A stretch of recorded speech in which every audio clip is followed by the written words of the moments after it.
À 7 mois des élections générales au Québec, un nouveau sondage indique que l'écart se resserre entre le Parti québécois et le Parti libéral du Québec. Selon un coup de sonde de Palace Data réalisé pour Québec 125 et l'Actualité, le PQ obtiendrait 30 des intentions de vote. Le PLQ, avec l'arrivée de Charles Milliard à sa tête, grimperait à 27 son meilleur résultat mesuré par Palace depuis la lune de miel qui avait entouré l'arrivée de Pablo Rodriguez à sa direction à l'été 2025. Pour nous aider à décortiquer ces chiffres, je reçois un habitué de l'émission, Philippe J. Fournier, fondateur et rédacteur en chef de Québec 125 et 338 Canada. Philippe J., bonsoir et merci d'être avec nous.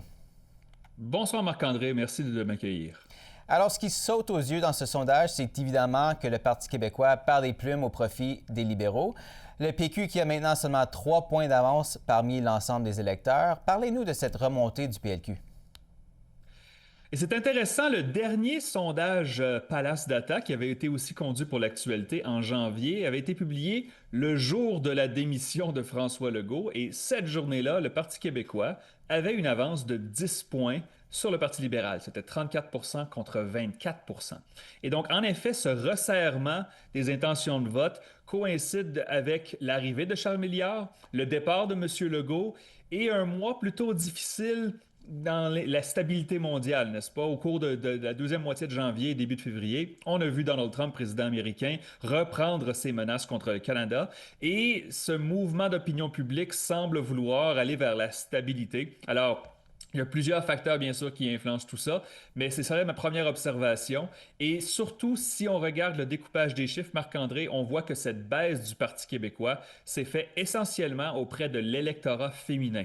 Le PQ a perdu 8 points chez les femmes alors qu'il demeurait stable chez les hommes. C'est ce qui explique cette baisse de 4 points au niveau provincial. Et qu'en est-il chez les électeurs francophones plus spécifiquement également? Est-ce que le PQ perd des votes là également? La situation chez les francophones est toujours très favorable au Parti québécois et je pense que c'est très important de le souligner. 19 points d'avance pour le PQ, c'est 37 pour le Parti québécois contre 18 pour le Parti libéral. Donc c'est une avance qui est substantielle et qui bien sûr donnerait un immense avantage au Parti québécois dans les urnes si une élection avait lieu avec ces chiffres-là. Mais encore une fois, ça s'est resserré. Le Parti québécois a perdu 4 points chez les francophones au cours du dernier mois. Alors, on va voir au cours du printemps et avec bien sûr la course à la chefferie de la CAQ si ces chiffres se maintiennent ou s'ils continuent de glisser pour le PQ. Oui, parce que ce sondage, il nous montre les intentions de vote, mais est-ce qu'on a une idée de comment ces chiffres se traduiraient en termes de sièges? Est-ce que le PQ serait toujours en territoire majoritaire?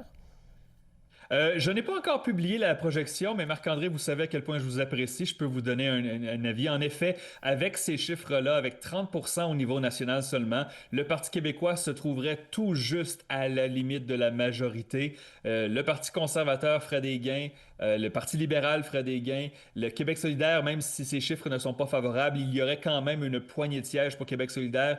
Et donc, pour atteindre le fameux siège de 60, le seuil de 63 sièges pour le PQ, ça devient de plus en plus difficile s'il continue de descendre sous sous la barre des 30 L'avance du PQ se réduit alors que, selon le sondage, 60 des Québécois disent qu'ils voteraient contre la souveraineté du Québec.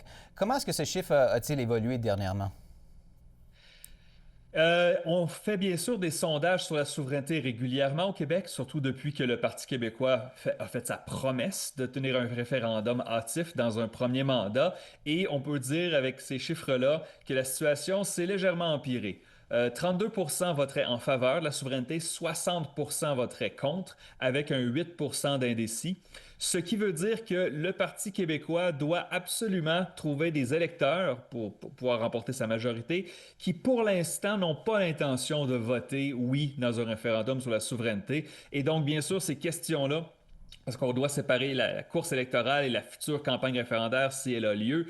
Et c'est un défi immense pour Paul Saint-Pierre Plamondon, puisqu'il a tellement été insistant et sans nuance qu'il y aura un référendum avant la fin de la décennie, ce sont ses mots. Donc, convaincre des électeurs qui sont contre la tenue d'un référendum, ça peut être assez difficile à recruter pour le Parti québécois. Et si j'ai bien lu les chiffres, il semble y avoir une certaine perte de vitesse parmi les jeunes électeurs en ce qui concerne la souveraineté, n'est-ce pas? Ben, en effet, lorsqu'on regarde les chiffres chez les jeunes électeurs, évidemment, les échantillons sont plus petits, alors il y a plus de fluctuations, mais l'appui à la souveraineté des jeunes est à quelques points près similaire à la moyenne provinciale. Nous avions vu l'été dernier, au cours de l'été 2025, quelques sondages qui indisaient qu'il y avait une montée de la fièvre souverainiste chez les jeunes. Ça semble s'être estompé, mais on se souvient aussi qu'en 1995, les jeunes avaient été très forts pour la souveraineté. Donc, ça pourrait encore changer d'ici là, mais les chiffres pour l'instant ne sont pas très favorables pour le camp souverainiste.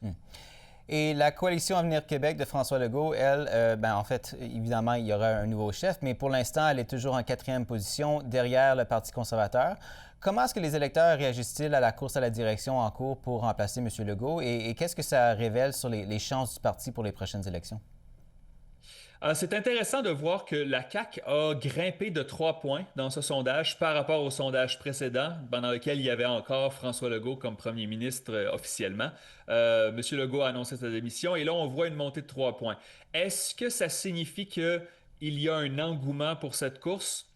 Je ne crois pas parce que la montée est quand même assez modeste, mais ça nous indique que peut-être qu'on a fait une addition par soustraction. Avec le départ de M. Legault, la CAQ se permet d'avoir un peu d'oxygène et peut respirer et offrir du changement aux électeurs.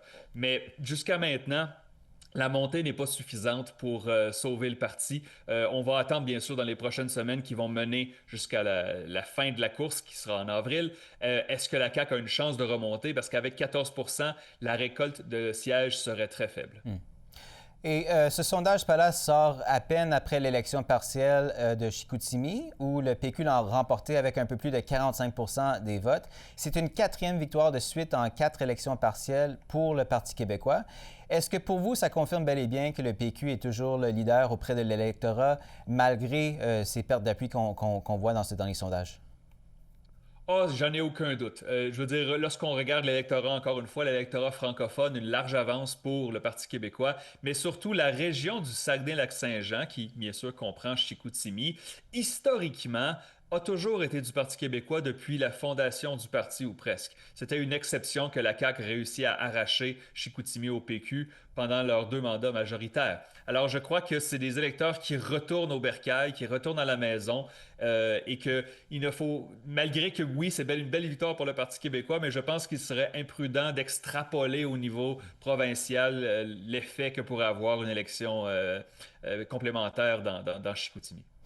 Et juste en terminant, le Parti conservateur du Québec, lui, est arrivé en deuxième place lors de la partielle de Chicoutimi avec 26 des votes. Le Parti conservateur est aussi arrivé deuxième après le PQ dans la partielle d'Arthabasca. Est-ce que le PCQ est en train de devenir une alternative politique crédible auprès de l'électorat alors qu'il n'a toujours gagné aucun siège? Le PCQ d'Éric Duhem, je crois, pourrait être une alternative crédible dans plusieurs régions du Québec. Et ce que vous venez de dire, Chicoutimi et Arthabasca, 2 points importants. Au fédéral, ce sont 2 circonscriptions qui sont détenues par le Parti conservateur de M. Poilievre. Et donc, la stratégie pour M. Duhem, bien sûr, ça doit de se concentrer dans ces circonscriptions, dans ces régions qui ont des affinités avec le Parti conservateur fédéral et avec ces circonscriptions-là pourrait obtenir peut-être une dizaine de sièges pour le PCQ. L'objectif, évidemment, serait d'en obtenir 12, ce qui est le seuil pour avoir un groupe parlementaire reconnu à l'Assemblée nationale. Philippe J. Fournier, toujours un plaisir de vous avoir à l'émission. Merci encore une fois d'avoir été avec nous ce soir. Merci beaucoup, Marc-André.